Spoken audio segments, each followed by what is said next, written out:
Last Handful of Clover, a novel by Wess Mongo Jolley, read by the author.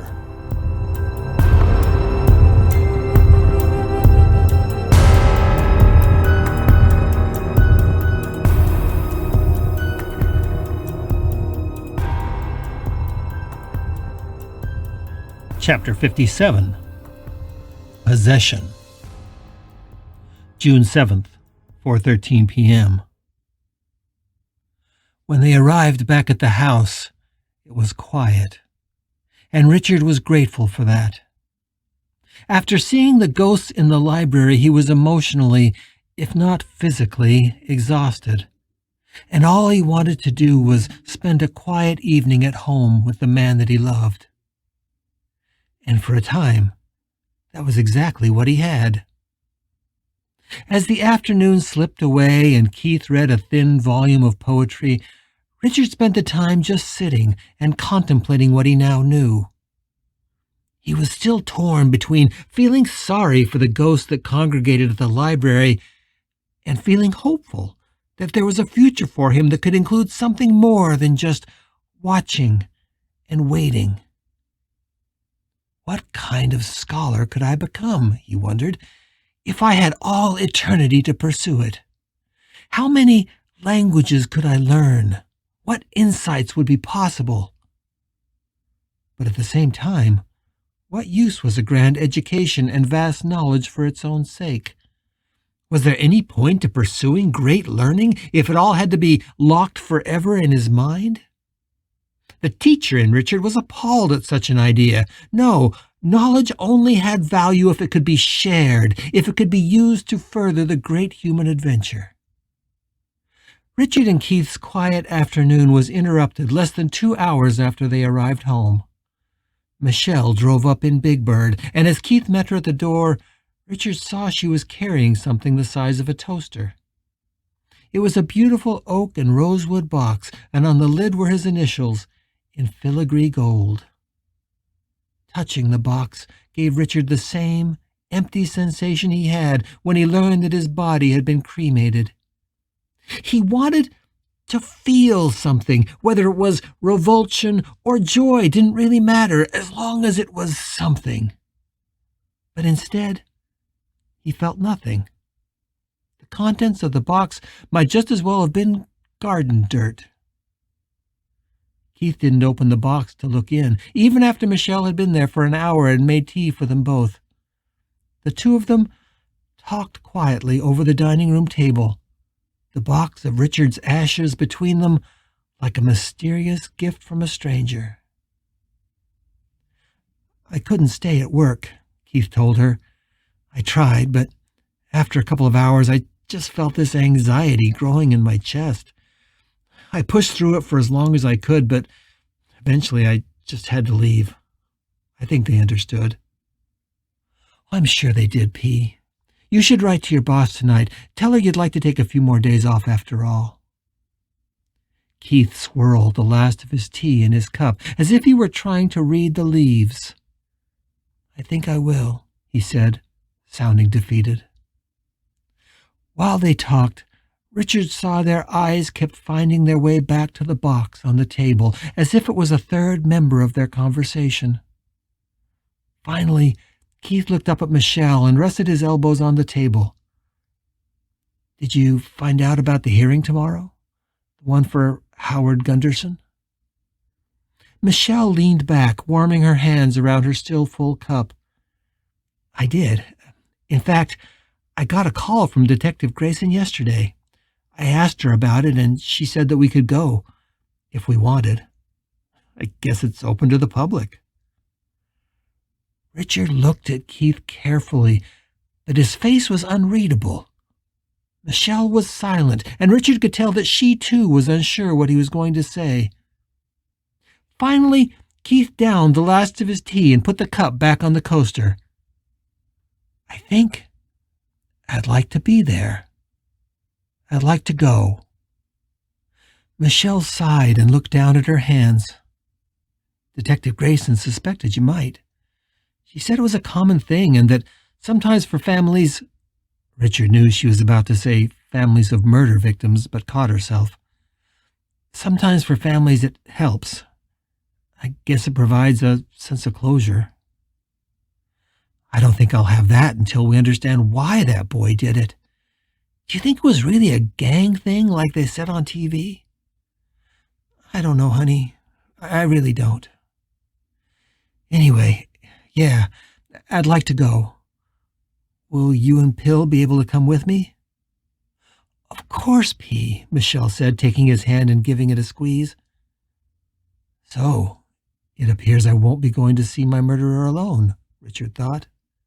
He wasn't sure if he was glad of that or not. But it didn't matter. There was nothing he could do about it. And if he needed closure by seeing this boy's face, then probably Keith did too. He couldn't begrudge him that. Michelle stayed for another 30 minutes, but the conversation was slow and maudlin, and Richard couldn't tell which of the three of them was the most relieved when she finally excused herself to go pick up Pill at work. And as Keith accompanied her to the door, she enfolded him in an enormous hug that lingered for long minutes while Richard watched uncomfortably. I got you a couple of Hungry Man dinners yesterday, Michelle said. They're in your freezer. But if you decide you'd like company later, just walk over or call. I will, Mish. But I think I'll eat and try to get to sleep early. Despite the closeness of Keith and Michelle, it was clear to Richard that both of them were simply tired. Tired of the grieving. Tired of the sadness. Tired of being tired. And they both knew it wasn't over, that there was still the hearing to face tomorrow, the funeral, and God knew what else after that. Richard realized he was glad that Keith was going to the hearing. If he had to face this, and Keith felt he did as well, then they might as well face it together. Michelle left, and Richard could see that it was dusk outside now. Later that night, over a microwave dinner, Keith wrote that email to his boss. He told her he was sorry for leaving so suddenly earlier in the day, and he asked for a few more days off. Although Keith could have easily written the email from his phone, he instead sat down at Richard's computer. It felt odd for Richard to watch Keith sitting in his chair behind his desk. He couldn't remember the last time that Keith had used a computer at home. He had never bothered to have one of his own because he simply didn't do much that required one. Richard had been waiting for him to get more serious about his poetry so he could give Keith a computer to transcribe it on. But he had waited too long. Richard wanted to believe that Keith felt closer to him while sitting at his desk, but then he realized it was no longer his desk or even his office. Maybe Keith was trying, subconsciously, to make the space his own. Richard sat on the desk next to Keith as he wrote and sent his email. And then, as he sat and stared at Richard's bookshelves, which surrounded his desk like the walls of a tomb. Without a word, Keith got up and walked straight to the spot on the shelves that Richard had been staring at the day before and ran his fingers down to the copy of Leaves of Grass. To Richard's surprise, Keith slipped it off the shelf and then out of the protective box. They had looked at the book together many times, but something tonight made Keith open the cover and finger the torn scrap of paper from where the title page had been ripped out. Keith's eyes soon lost their focus, and he stood for long minutes, just staring at the book, his expression slack and unreadable. He stood and stared until Richard wanted to scream. Then, without a word, he put the book back into its box, reshelved it, and left the office.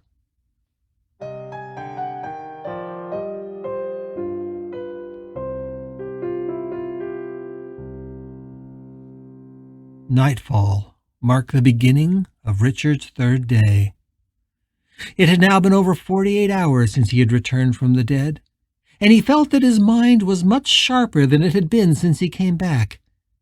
In fact, he was beginning to believe that the danger of madness was receding and that his mind was making logical leaps that would have escaped him just a week ago. Something about death had activated a mental clarity and an ability to perceive connections like he had never known before. The feeling was in stark contrast to the helpless and hopeless feeling that had plagued him for much of the past 2 days. And it isn't just a feeling of insight, Richard thought. It's almost a feeling of power. Lying in bed with Keith, Richard wondered what came next. He projected himself into the future, to a time when Keith was old, even to the day when Keith died. As horrible as that prospect had always seemed, he could now face it squarely, without blinking. Yes, there would be a time when everything and everyone he loved as a living person would be gone. In the end, would he spend his existence with that motley collection of ghosts in the library, staring at the books and longing for the touch of the beautiful young men who were reading Whitman and Ginsberg? It felt like a possibility, and there was actually comfort in the notion. Keith had not wept since the night they had both stood over his coffin. Even after he left the library in a rush and Richard caught up with him as he passed the Pie Pizzeria off the President's Circle, he had not been crying.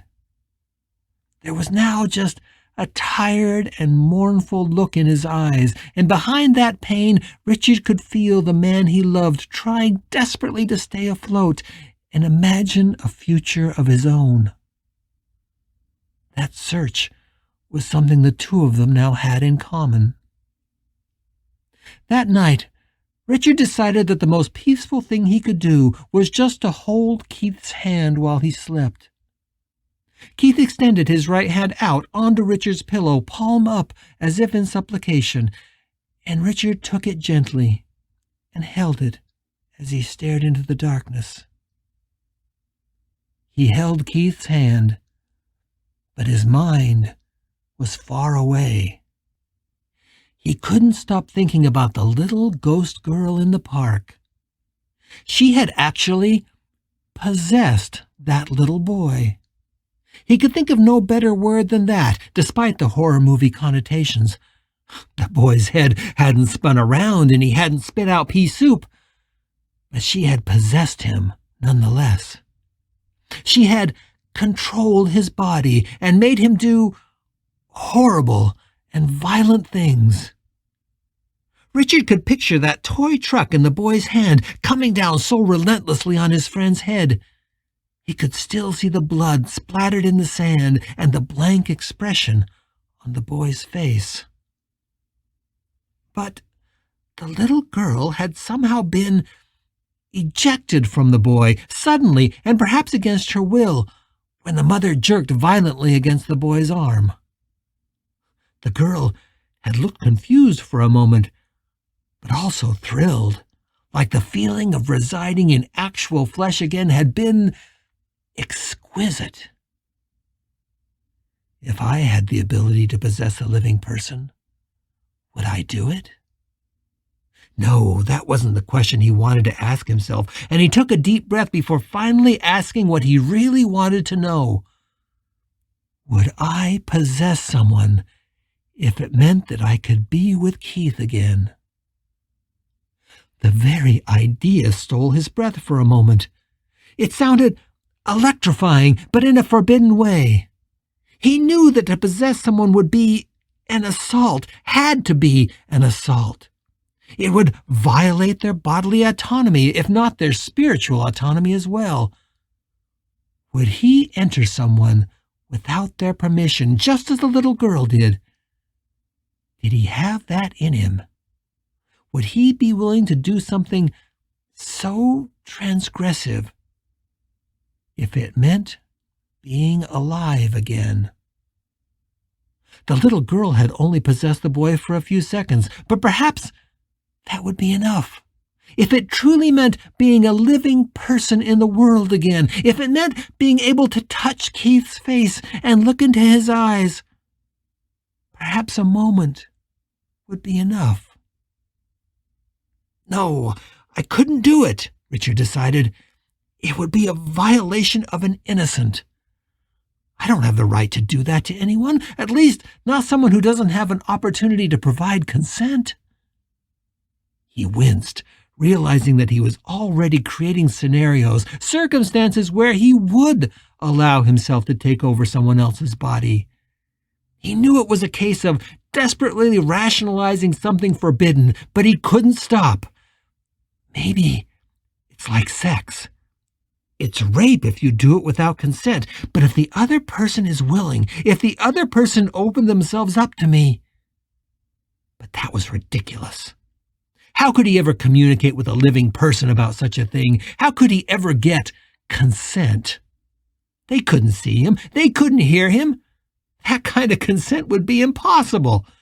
No, if it happened, it would have to be his choice, and his alone. The thought thrilled him, but it also terrified him at the same time, and soon his thoughts were tumbling together, unrestrained. I could possess a handsome younger man, someone Keith's own age who he would immediately find attractive. I'd have to make us meet somewhere neutral for the first time, long enough after he had finished warning me that he was ready to get on with his life. I know I could say all the right things to win him again. Courting him a second time would be easy. I'd win his heart, and then I'd stay in my new, young body forever. I'd dedicate my life to taking care of Keith and making sure he never wanted for anything. I'd make sure he was always protected, and this time I'd never, ever leave him again. We'd grow old together, and when we died, there would be no regrets. We'd have spent our lives together and would be together at the end, just the way we always wanted. He dropped Keith's hand and bolted from the bed, rushing across the room, pounding the heels of his hands against his forehead. "Stop it! Stop it!" he shouted into the dark room. It terrified him to realize that he absolutely had it in him to violate an innocent. If he had the power, he could absolutely take someone's body from them. He could take their very life. As much as it appalled him to believe himself capable of such a thing, he also knew that he would do almost anything to be with Keith again. Collapsing against the wall, he turned back to Keith's shape, now restless in the bed, his hand flexing and grasping against Richard's pillow like he was trying to escape from quicksand. No, I won't do it. I won't be a demon possessing someone innocent. Not even to be with Keith. I can't do it. I won't. I'd never take someone against their will. Keith needs to heal and move on. Richard's arms fell to his sides, and he stared at Keith's hand, now illuminated in a shaft of moonlight. There is only one person on earth who would ever give themselves to me willingly, and he's lying in that bed. Only Keith. Keith would invite me in, if he could. The sudden thought of it was so shocking that he went rigid against the wall, like he'd been given an electric shock. Yes, possession was like rape. If there was no consent, it was a violation. But what if there was consent? Would Keith allow him to make love to him, not using the body of another person, but by sharing his own? Of course. That's the solution. Maybe I'm wrong to think of possession as a violation. Maybe with someone you love, someone who actually wants you there, it would be the ultimate lovemaking, the ultimate union of two souls into one. Maybe that's how Keith and I can truly be together again. What if that is our destiny? What if that is why I've come back? He crawled quickly back to the bed and grasped Keith's hand again, kneeling beside the bed as if he was a little boy in prayer, holding the stone-like hand of his lover, which instantly calmed at his touch. So, how did the little girl do it? He had seen so little and had not been paying attention at the critical moment. She had just been there 1 minute, close to the boy, just as he was close to Keith now. And then she was just gone. Think, what did she do? What's the secret? Richard pulled close to Keith and held his hand tighter. He tried to calm his racing thoughts and follow the path of the tug that existed between them, to see if it was a pathway he could follow into his lover. He wasn't sure he would walk such a path if it presented itself, but he just wanted to know whether it was there. And even though he could sense that there must be a way for him, just as there was for the little girl in the park, Richard could not find it. He reached and explored and tried to push his mind across the chasm between him and his sleeping lover, but nothing he did opened any gates. For more than an hour, he struggled. Keith became more restless and kept reaching his free hand over to scratch at the back of the hand that Richard held, but no path opened. It felt like a thread under a locked door. He followed it to that door, but the door wouldn't open. There's clearly something I need to do, or something I need to know. Exhausted, Richard pulled away. The second he rolled away from Keith, a wave of disgust rolled through him. It was so strong that Richard felt physically nauseous and ran to the bathroom, thinking that he might actually vomit, although he had no idea what he could throw up, considering he hadn't eaten since the day he died, and his body wasn't even real. Slowly, the feeling of nausea passed, but the disgust at himself lingered. I saw what that little girl did with that boy. What she was trying to do wasn't a communion. It was a violation. I know that's true, no matter how much I might want to deny it. And here I am, trying desperately to do to Keith what that little girl did to that innocent boy. He longed for Keith. But what Richard had just tried to do was not something Keith could ever consent to. And God knows what would have happened to Keith's wounded mind if he had succeeded. Richard felt so ashamed that he spent the rest of the night in the bathroom, his head in his hands, feeling more miserable than he had felt since he came back from the dead. Keith continued to sleep. Richard could see him in the dim glow of the streetlight, his hand on the pillow, still open and inviting.